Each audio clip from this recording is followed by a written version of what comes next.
नमस्कार बच्चों, the Hindi academy channel पर मैं यशबाला आप सभी का स्वागत करती हूँ। कैसे हो बच्चों? मैं उम्मीद करती हूँ कि आप सभी पढ़ते होगे और स्वस्थ होगे। बच्चों, हमने अलंकार का चैप्टर पढ़ना शुरू किया था और इसका एक टॉपिक शब्द अलंकार का हमने टॉपिक पढ़ लिया था। अब आज हम अर्थ अलंकार को फुल डिटेल से और ट्रिक के साथ करेंगे ताकि एग्ज़ाम में आपको कोई भी प्रॉब्लम ना हो। तो आओ बच्चों, हम अर्थ अलंकार को स्टार्ट करते हैं।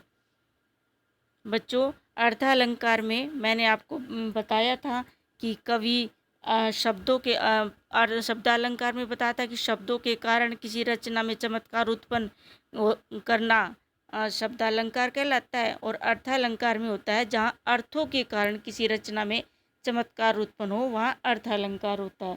बच्चों, कवि क्या करता है, जैसे कोई नॉर्मल आदमी है, आम आदमी है, वो कोई पंक्ति बोलेगा। जैसे कोई भी पंक्ति लो कि आसमान में बिजली चमक रही है, अगर यही पंक्ति हम एक कवि से बुलवाएंगे तो वो कैसे बोलेगा? नभ पर चमचम चपला चमकी, नभ पर चमचम चपला चमकी। तो यही खासियत होती है कवि में कि वे अलंकारों की छटा बिखेर देता है और उसको बहुत सुंदर बना देता है। जैसे इसमें च वर्ण की आवर्ती के कारण अनुप्रास अलंकार है।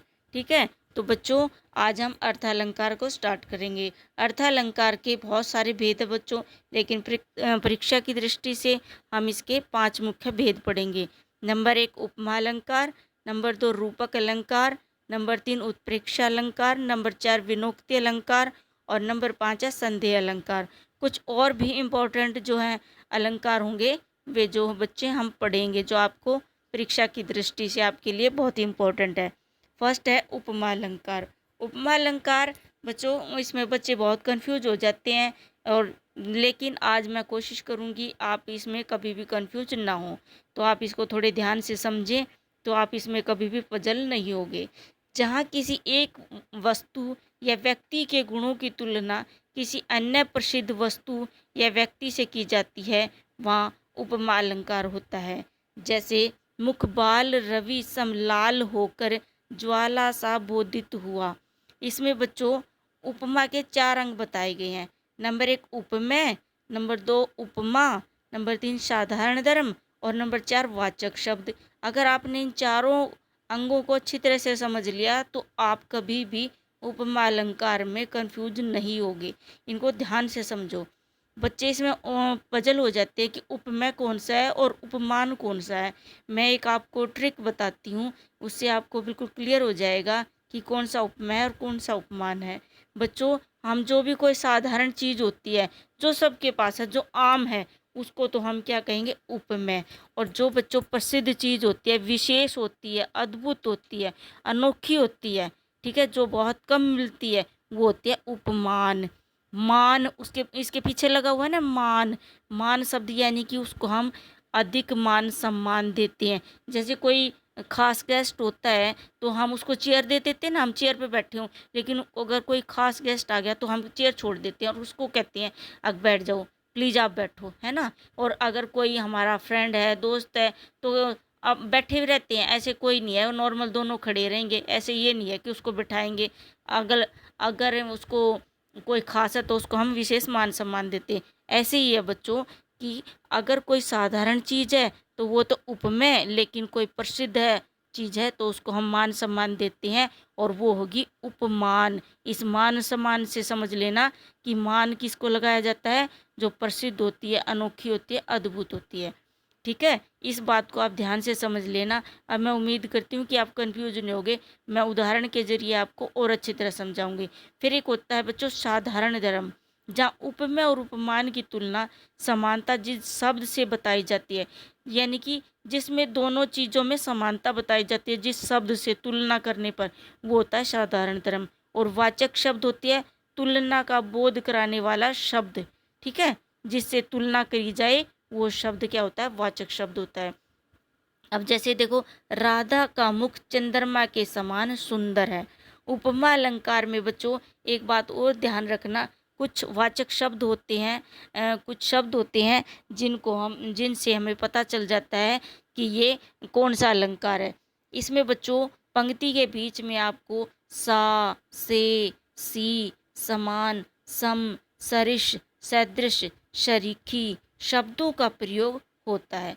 जहाँ पर भी पंक्ति के बीच में आपको ये शब्द मिलेंगे वहाँ पर ही आप समझ जाना कि यहाँ पर उपमा अलंकार है।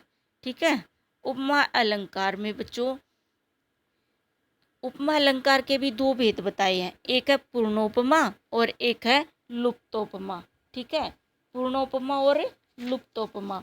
बच्चों उपमा अलंकार में कुछ आपको बताए हैं ना मैंने, चार अंग होते हैं, जैसे उपमेय, उपमान, साधारण धर्म और वाचक शब्द। जहाँ पर ये चारों अंग आपको मिल जाएंगे वहाँ पर होगा पूर्णोपमा अलंकार। और जहाँ पर अगर इनमें से एक या दो गायब हो जाएंगे, नहीं मिलेंगे, लुप्त हो जाएंगे, तो वो हो जाएगा लुप्तोपमा। ठीक है। जैसे इस एग्जाम्पल से देखेंगे, जिसमें उपमा के चारों अंग मौजूद हो वो होगा पूर्णोपमा। जैसे मुख चंदर सा सुंदर है। इसमें देखो मुख क्या है, मुख तो सबके समान होते हैं, सबके पास मुख है, तो वो तो समान चीज हुई ना। और मैंने क्या कहा था, जो सबके पास है समान है वो क्या होगा, उपमेय। और चंद्र क्या है बच्चों, वो तो एक ही है ना चांद, तो और वो ऊपर है, विशेष है, तो वो क्या हुए, उसको हम मान सम्मान देंगे ना, क्योंकि वो तो एक ही है, सब उसको देखना चाहते हैं ना, बहुत सारे देखते रहते हैं कि वो कितना अच्छा लगता है ना, उसको हम मान सम्मान देते हैं, तो वो क्या हुआ, उपमान। ठीक है। और सा क्या हुआ, वाचक शब्द, क्योंकि इससे उसकी तुलना की गई है। और सुंदर, सुंदर तो समान शब्द है ना बच्चों दोनों में, क्योंकि मुख भी सुंदर है और चांद भी सुंदर है, इसलिए क्या ये दोनों में क्या है, समानता है। ये क्या हुआ, समान धर्म। ठीक है। तो अब बच्चों इनमें आपको कभी भी कंफ्यूज नहीं होना है। फिर दूसरा है बच्चों लुप्तोपमा, जिसमें उपमा के एक या दो या तीन अंग गायब हो जाएं या लुप्त हो जाएं, वो क्या होता है, लुप्तोपमा। जैसे उपमा, उपमा के उदाहरण देखो अब आप, जैसे इसमें मुख चंदर सा है, तो इसमें क्या गायब है, क्या गायब है इसमें, देखो जैसे मुख चंदर सा सुंदर है, इसमें समान धर्म गायब है, क्योंकि सुंदर नहीं दे रखा ना, तो इसमें समान धर्म गायब गायब है, इसलिए क्या हो गया, लुप्तोपमा। ठीक है। अब नेक्स्ट देखो आप, उपमा अलंकार के कुछ उदाहरण ध्यान से पढ़ो तो आपको समझ आ जाएगा। जैसे हरिपद कोमल कमल से शब्द आ गया, मैंने बताया था ना, तो शे आ गया, तो ये क्या हो गया, उपमा अलंकार। ठीक है। फिर सिंधु सा विस्तृत अथा एक निर्वासित का उत्साह। ठीक है। तो उसके उत्साह की तुलना किसे की गई, सिंधु से, सा शब्द आ गया, तो सा क्या हुआ, उपमा अलंकार। फिर है मखमल के झूले पड़े हाथी सा टीला, सा शब्द आ गया, तो ये क्या हुआ, उपमा अलंकार। Very good. पीपर पात सरिस मन डोला, मैंने बताया था ये सरिस, सरिस क्या होगा, उपमा अलंकार। तो बच्चों इस तरह से आपको ध्यान रखना है। फिर नेक्स्ट है रूपक अलंकार। रूपक अलंकार को भी में भी बच्चे बहुत कंफ्यूज हो जाते हैं, लेकिन आज मैं कोशिश करूंगी कि आप कंफ्यूज ना हो, और पर मेरे आपको मुझे ध्यान से सुनना होगा और समझना होगा, तभी थोड़ा सा आप टाइम लगा लो, थोड़ा सा दिमाग लगा लो, थोड़े सा सोच लो, इसकी तरफ ध्यान दे लो, तो आप रूपक में कभी भी कंफ्यूज नहीं होगे। बच्चों ये उपमा और रूपक इन दोनों में कंफ्यूज हो जाते हैं, लेकिन आप थोड़ा सा ध्यान लगा कर सुनोगे तो आप कभी भी कंफ्यूज नहीं होगे। रूपक अलंकार देखो ध्यान से, जहाँ गुण की अत्यधिक समानता के कारण उपमेय में ही उपमान का अभेद आरोप कर दिया गया हो, वहाँ रूपक अलंकार होता है। इसमें वाचक शब्दों का अभाव होता है। अब ये तो हुई परिभाषा, अब आप मुझे ध्यान से सुनो। इसमें रूपक में क्या होता है, इसमें बच्चों बहुत ज़्यादा समानता होती है, यानी कि उसको ही मान लिया जाता है। ठीक है। जैसे इसमें मैया मैं तो चंद्र खिलौना ले हो, इसमें क्या है, वो अपनी माँ से जिद करता है कि माँ मुझे तो चंद्र रूपी खिलौना ही चाहिए, और ये नहीं कहता कि चांद सा खिलौना चाहिए। अगर चांद सा बोला तो उपमा हो जाएगा, लेकिन इसने तो कहा चंद्र खिलौना लेना है, तो ये इसने तो चांद को ही खिलौने के रूप में मांग लिया है, तो ये क्या होगा, रूपक अलंकार है।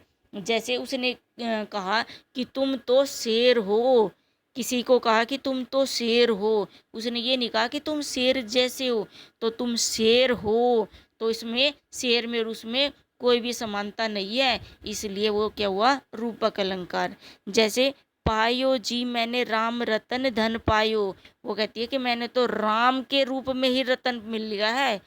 ठीक है, तो ये क्या हुआ, इसमें इसमें कोई भी ऐसे शब्द नहीं होते, वाचक शब्द नहीं होते हैं।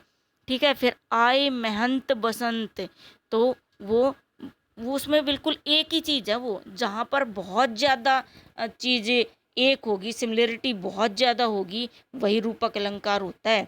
चरण कमल बंदो हरियाई, वो कहते हैं कि ये चरण जो है उसके हरि के समान, कमल के समान ही है, बिल्कुल कमल के समान चरण, यानी कि ये नहीं है कि कमल जैसे, बिल्कुल कमल के समान चरण।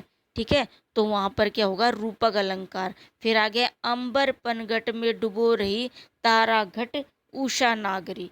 ठीक है, तो जहां पर भी इसमें क्या बताया कि अंबर पनघट में डुबो रही तारा घट उषा नागरी, यानी कि उषा रूपी चतुर स्त्री आसमान रूपी पनघट में तारे रूपी घड़ों को डुबो रही है। इसमें बिल्कुल बच्चों उसकी समानता, उसके साथ एक हैं वे दोनों, उनमें कोई भी फर्क नहीं है। जहाँ पर बहुत ज़्यादा समानता होगी वो क्या होगा, रूपक अलंकार। ठीक है, अब मैं उम्मीद करती हूँ कि आपको समझ आ जाएगा। अगर तुलना की जाए कि उसके समान बताया जाए तो उपमा अलंकार, और उसके समान बिल्कुल वो एक ही हैं, उनमें कोई भी फर्क ना हो, तो वो हो जाएगा रूपक अलंकार। नेक्स्ट है उत्प्रेक्षा अलंकार, जहाँ भिन्न होते हुए भी समानता प्रकट करने के लिए उपमेय में उपमान की कल्पना या संभावना प्रकट की जाए, वहाँ उत्प्रेक्षा अलंकार होता है। इसमें बच्चों समानता प्रकट करने के लिए सिर्फ कल्पना की जाती है, संभावना की जाती है, उसके समान चीज नहीं होती, माना जाता है उसके साथ। ठीक है, कल्पना की जाती है, जैसे सोवत ओढ़े पीत पट श्याम सलोने गात मनहु नीलमणि शैल पर आतप परियो प्रभात। वो मनहु यानी कि मान लो, इसमें बोधक शब्द होते हैं, जैसे उपमा में था ना, ऐसे ही इसमें होते हैं बोधक शब्द, मानो मनु मनु, जानो जुनू जनहु। ठीक है, तो इसमें बच्चों उसमें उसको मान लिया जाता है, संभावना की जाती है, कल्पना की जाती है, लेकिन उसके समान चीज़ नहीं होती। ठीक है, जैसे कहती हुई यो उत्तरा के नेत्र जल से भर गए, हिम के कणों से पूर्ण मानो हो गए पंकज नए।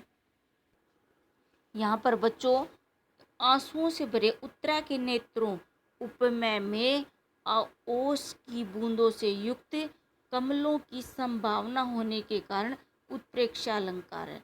ठीक है, यहाँ पर संभावना की गई है, उसके समान नहीं है। फिर नेक्स्ट है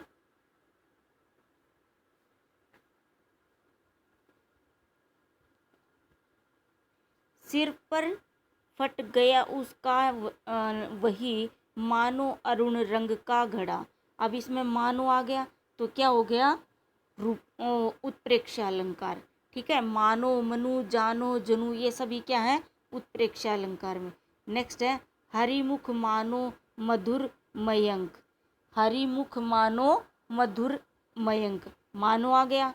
ठीक है, नेक्स्ट है मनु दृग फारी अनेक जमुल निर्कत निर्कत ब्रज शोभा। ठीक है, तो इसमें क्या हुआ बच्चों, मनु आ गया। ये शब्द याद रखना, जहाँ पर मानो मनु जानो जनु होंगे वो हो जाएगा उत्प्रेक्षा अलंकार। नेक्स्ट है बच्चों संदेह अलंकार, जहाँ उपमेय में उपमान का संदेह हो। उसमें तक क्या की गई थी, कल्पना की गई थी, लेकिन इसमें क्या होगा, संदेह होगा। जैसे यह मुख है या चंदर है, उसमें इसमें संदेह है, पता नहीं है कि ये मुख है कि चंदर है। ठीक है, तो जहाँ पर भी संदेह प्रकट किया गया हो वो क्या होगा, संदेह अलंकार। नेक्स्ट है विनोक्ति अलंकार, यदि कोई वस्तु किसी अन्य वस्तु के बिना अशोभन या शोभन बताई गई हो, वहाँ पर विनोक्ति अलंकार है। जैसे बिना पुत्र सूना सदन, जैसे बिना पुत्र सूना सदन गत गुनी सती दे सनी दे, बिना पुत्र सूना सदन गत गुनी सुनी दे, वित्त बिना सब शून्य है प्रियतम बिना सनी। ये क्या बच्चों, विनोक्ति अलंकार है। जैसे यहाँ पर बताया गया है कि पुत्र के बिना घर और गुण के बिना शरीर, और धन के बिना सब कुछ, और प्रियतम के बिना स्नेह की अशोभनता बताई गई है। यानी कि ये अच्छे नहीं लगते, शोभा नहीं देते।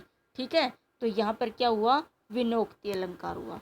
नेक्स्ट कुछ और विशेष अलंकार हैं जो परीक्षा की दृष्टि से महत्वपूर्ण है, जैसे मानवीकरण अलंकार। मानवीकरण अलंकार क्या है, जहाँ जड़ पदार्थों पर मानवीय भावनाओं का आरोप होता है। यानी कि बच्चों इस पर निर्जीव वस्तुओं को सजीव मान लिया जाता है। ठीक है, कवि क्या करता है, जैसे प्रकृति की चीज़ें हैं वे निर्जीव होंगी, और तो पर कवि क्या करता है, उनको सजीव व्यक्ति के साथ उनकी तुलना करता है। तो वहाँ पर मानवीकरण अलंकार है। जैसे मेघ में आसमान से उतर रही है संध्या सुंदरी परिसी धीरे धीरे। तो इसमें क्या किया गया, वो की गई मानवीकरण किया गया है। ठीक है, कि इसको संध्या को क्या है, सुंदरी अप्सरा की तरह मान लिया गया है।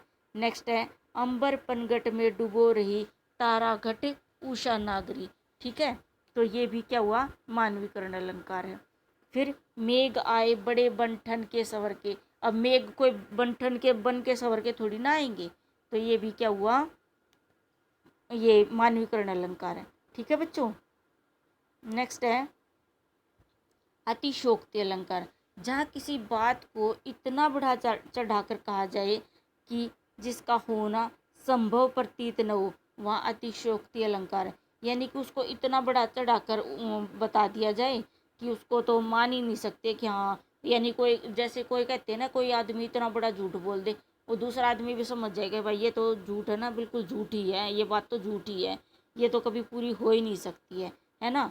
तो उसको क्या कहेंगे हमें, कि ये तो भाई अतिशोक्ति अलंकार है, इसको तो बहुत ज़्यादा बढ़ा चढ़ाकर कहा जा रहा है। ठीक है, तो जैसे उदाहरण लेके देखो, ये देख लो साकेत नगरी है यही, स्वर्ग से मिलने गगन में जा रही। यहाँ पर साकेत नगरी में स्वर्ण जैसा गुण नहीं हो सकता, है ना, स्वर्ण जैसा गुण तो नहीं हो सकता ना, लेकिन कवि ने साकेत अर्थात अयोध्या का बढ़ा चढ़ाकर वर्णन किया है, इसलिए बच्चों यहाँ पर क्या है, अतिशोक्ति अलंकार है।